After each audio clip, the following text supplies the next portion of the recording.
तो string builder string की तरह ही एक और डेटा स्ट्रक्चर होता है, बट बस इसमें डिफरेंस ये होता है कि एक ही बार बन जाता है और इसी में आप मॉडिफिकेशन कर सकते हैं, इसी में आप चेंजेस कर सकते हैं। उस चेंज के लिए पुरानी जो स्ट्रिंग है वो दोबारा कॉपी नहीं हो रही होगी। इसको डिफाइन करने का क्या तरीका है, यहाँ पे हम लिखेंगे स्ट्रिंग बिल्डर, क्लास का नाम, फिर लिखेंगे अपने वेरिएबल का नाम SB is equal to new string builder, और उसके अंदर पास कर देंगे अपनी स्ट्रिंग, कोई भी स्ट्रिंग हम पास कर सकते हैं यहाँ पे। तो ये जो स्ट्रिंग बिल्डर है इसका टाइप एक्चुअली स्ट्रिंग नहीं है, पर इसको हम स्ट्रिंग में कन्वर्ट कर सकते हैं। कैसे कर सकते हैं, सिंपली SB.toString, ये जो toString नाम का फंक्शन होता है ये किसी भी ऑब्जेक्ट को एक स्ट्रिंग में कन्वर्ट कर देता है। अगर मान लीजिए आपने इंटीजर बनाया उसको भी स्ट्रिंग में कन्वर्ट कर देगा, फ्लोट बनाया उसको भी स्ट्रिंग में कन्वर्ट कर देगा, कुछ और बनाया उसको भी स्ट्रिंग में कन्वर्ट कर देगा, पर कंडीशन ये है कि वो ऑब्जेक्ट होना चाहिए।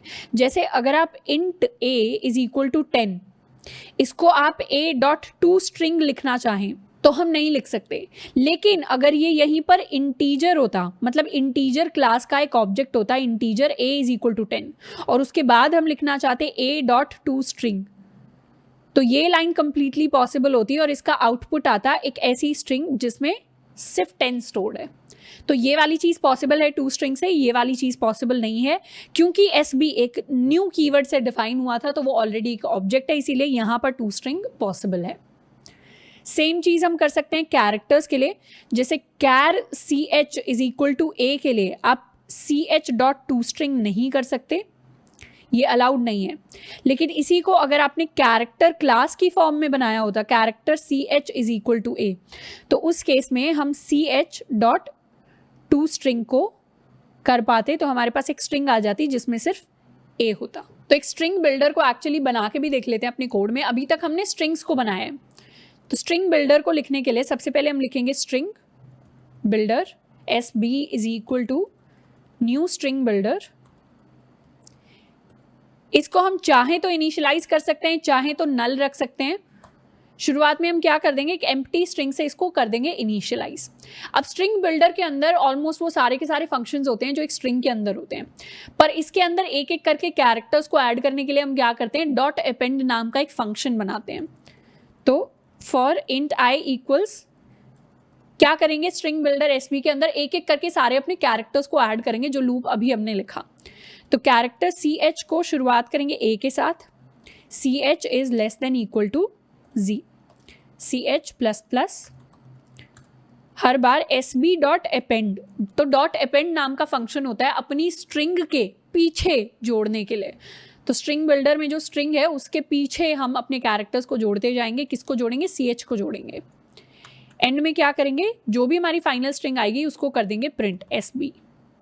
तो ये हमने छोटा सा प्रोग्राम लिख लिया है, एक स्ट्रिंग बिल्डर बनाया है जिसको एम्प्टी से इनिशियलाइज किया है, फिर एक लूप चलाया है जिसमें a से लेकर z तक सारे एलिमेंट्स इसमें एक एक करके अपेंड हो जाएंगे।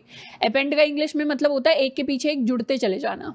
तो फाइनली हमारे पास जो स्ट्रिंग आ रही होगी वो कुछ ऐसी दिखेगी, ABCDEFGHIJKLMNOP। तो इस तरीके की हम स्ट्रिंग बना रहे होंगे और उसको फाइनली करवा देंगे प्रिंट। इसको सेव करके एक बार रन करते हैं, तो ये हमारे पास फाइनल स्ट्रिंग आई।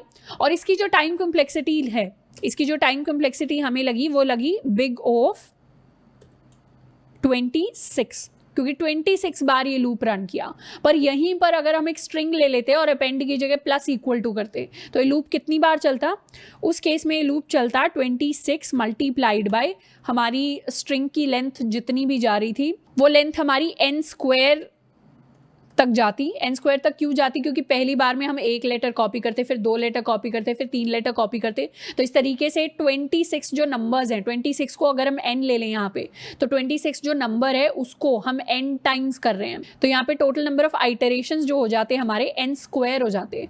अब जैसे हमने SB को प्रिंट करा है वैसे ही यहाँ पे हम लेंथ भी प्रिंट करवा सकते थे SB की। जो कि आती 26। तो इसके अंदर भी डॉट कैरेट फंक्शन होता है, बाकी काफी सारे आपके स्ट्रिंग बिल्डर के डिफरेंट डिफरेंट फंक्शंस होते हैं।